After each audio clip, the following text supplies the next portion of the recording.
Very good afternoon to you here. Welcome to the show once again.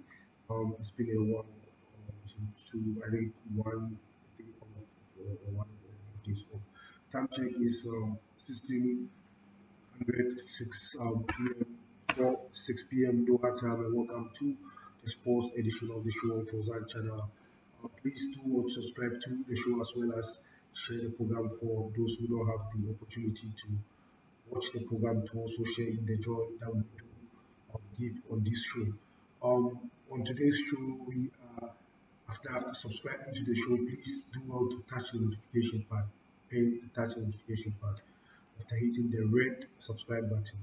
Thanks for joining me once again. And on today's show, we are going to look at the pre-match analysis of Bournemouth versus Chelsea. Bournemouth versus Chelsea. And Bournemouth is one of the top customers for Chelsea in recent months and recent seasons, and so hence the importance of looking at this program in this pre-match analysis is quite premium for especially those of us who are Chelsea fans on this platform. And so when you check the archives and look at the records, there's been 16 matches between the two sides. And 16 games so far. Chelsea has had 11 wins, and then Bournemouth has gotten 5 wins so far, with no draw results in the encounters of these two teams. Hence, one easy prediction that pundits and analysts alike will do well to do is to say that the match is not going to end in a draw. Either Chelsea win or Bournemouth draw. That is the reality of what has been happening when these two sides meet. And the first game between these two sides was won by Bournemouth on 3rd September 1988. It was Bournemouth, the then Division 2 league. It was then Division 2. It wasn't the Premiership. 1988.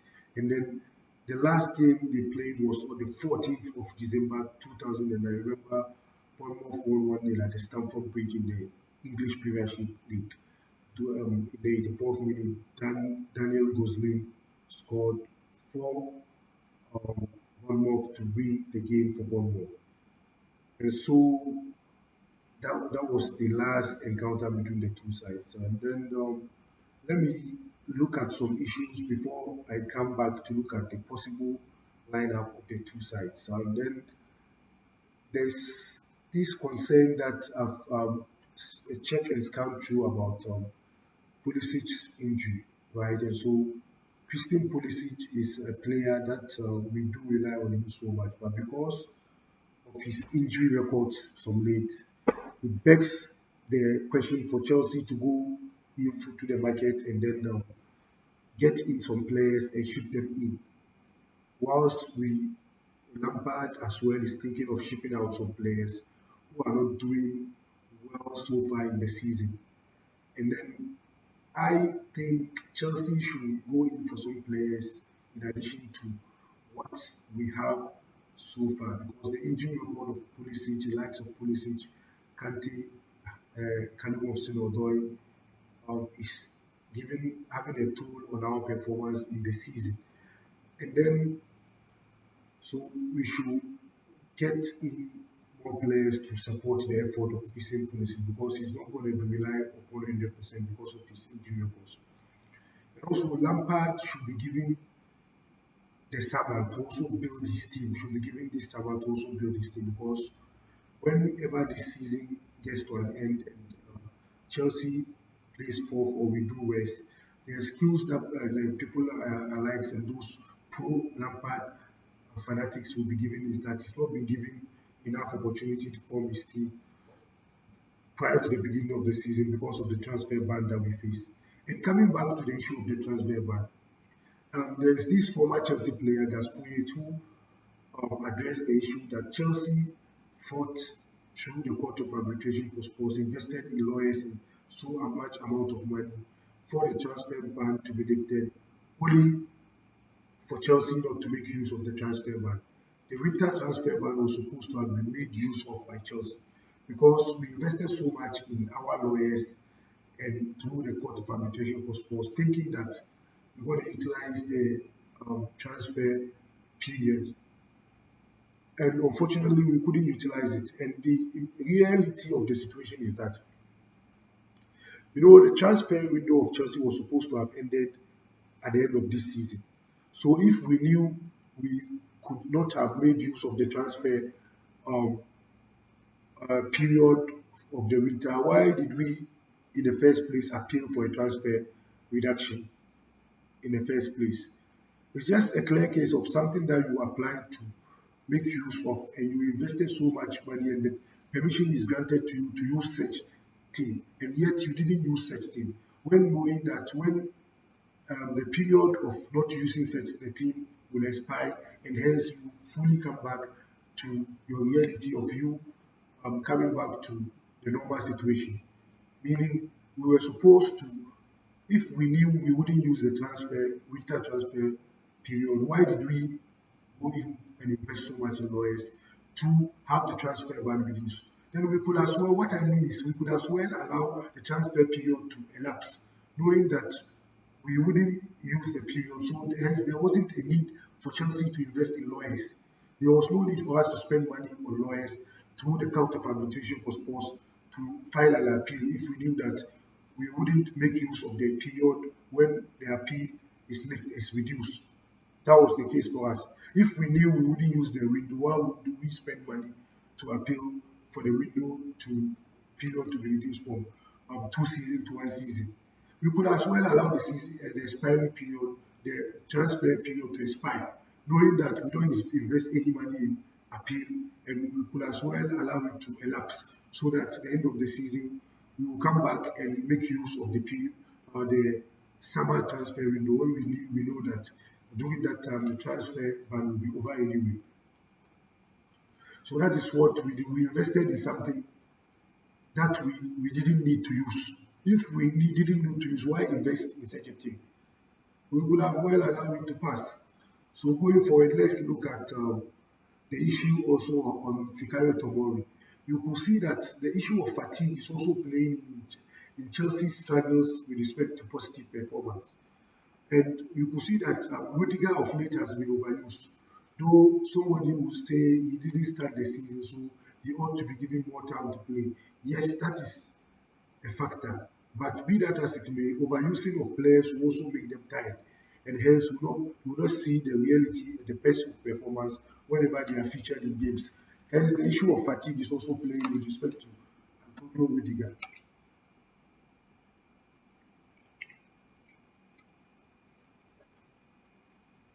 Hence, he's been struggling of late.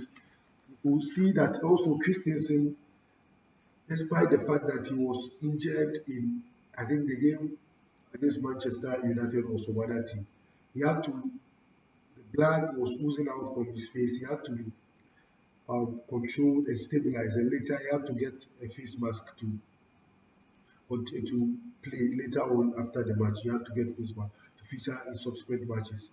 And what I want addressing is that if indeed we knew that he's tired, we should as well rest him, because Fikayo Tomori is there. Fikayo Tomori has been giving us, remember, doing our run of winning games consistently when the season started under Frank Lampard. It was when Fikayo Tomori was introduced that lifted the Chelsea results. We were getting results week in, week out. If you remember the game against Ajax and then Valencia and those games in the Champions League, he featured and we were doing quite better than what we are doing now. Christensen is good, but the issue I'm having with him is that sometimes he becomes tired and hence doesn't go in for some tackles. Remember in our game against Bayern Munich, Serge Gnabry used his place to get almost all the 3 goals passed to Christensen and Aspilicueta. Aspilicueta was at fault with one. He fell down, he slipped down upon trying to tackle Lewandowski. He fell down. And then Christensen wasn't able to close in enough to stop the ball from being utilized by Bayern Munich, which resulted in one of their goals. So Fikayo Tomori should be given more time to play. Frank Lampard should consider reintroducing Fikayo Tomori. And then in our last game against Bournemouth. Dan Gosling scored in the 84th minute, as I told you. Let's look at the probable lineup for today's game. Nathan Ake is surely to be back from injury for Bournemouth, and hence is going to be a boost for them. Also, Jefferson Lemar is also fit to feature in this game.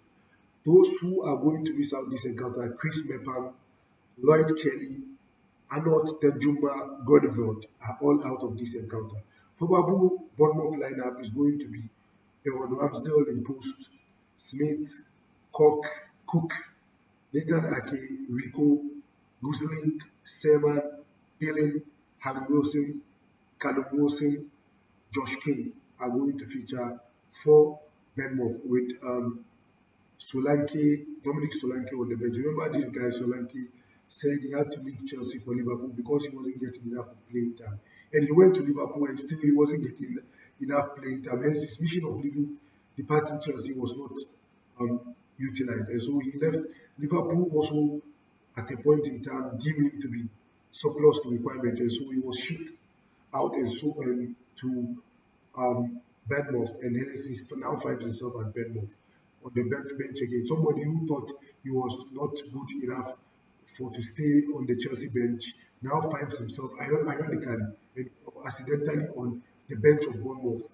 Because checking the pedigree of Bournemouth and Chelsea, you could see that Chelsea is far ahead of them. And so if you say you couldn't sit on the bench at Chelsea and left for Liverpool, and Liverpool have now deemed him to be surplus to requirement, pushed him to Bournemouth. Now he's staying on the bench of Chelsea. Then you might as well stay at Chelsea and be on the bench.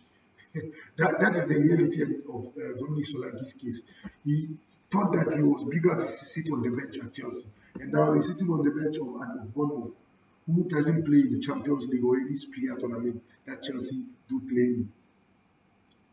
Also, on the part of Chelsea, Christian Pulisic is still out. N'Golo Kante, Kalero Odoi are all out. The possible lineups, let's look at them according to some sources, but I'm going to give you my preferred lineup later. Willie Caballero will be in post. Reece James will be also fitting there. Christensen, Zuma will be given because Rudiger has had so many minutes and hence is tired to feature again. Zuma will be drafted into the squad to help him out, and he will be given rest possibly. Aspilicueta will also join in. Jorginho, Kovacic, Pedro, Mount William, and Giroud. And the difference here is that I probably will want Alonso still to play, and then Tomori, Zuma, and Christensen maybe to play rather than James, and then Aspilicueta should play at the place where Reece James will play. Possibly that will be the defense that was not in. And then Lampard, remember in the game against Bayern Munich, I sounded so many alarm that we're going to concede so many goals judging from our performances. And lo and behold, we were trashed stadium. I think what I have rescinded myself to think that I'm not going to expect so much from Chelsea this season. Hence, I'm waiting for the end of the season to see how our signings, how our signings is going to, how our signings are going to pan out. We are going to arrange and reassemble a new team altogether to challenge next season. So that is my situation right now. I don't expect Chelsea to do so much. Maybe possibly we'll place in and maintain our fourth position in the EPL. Maybe possibly do well and try to win the FA Cup. So at this point in time, I'll urge you to continue to subscribe to the channel. Please do well to touch the notification button, share the show for the people to benefit the show. Thanks very much for joining me on the show. God bless you for spending your golden opportunity to engage with me. God richly bless you. Thank you very much. Cheers.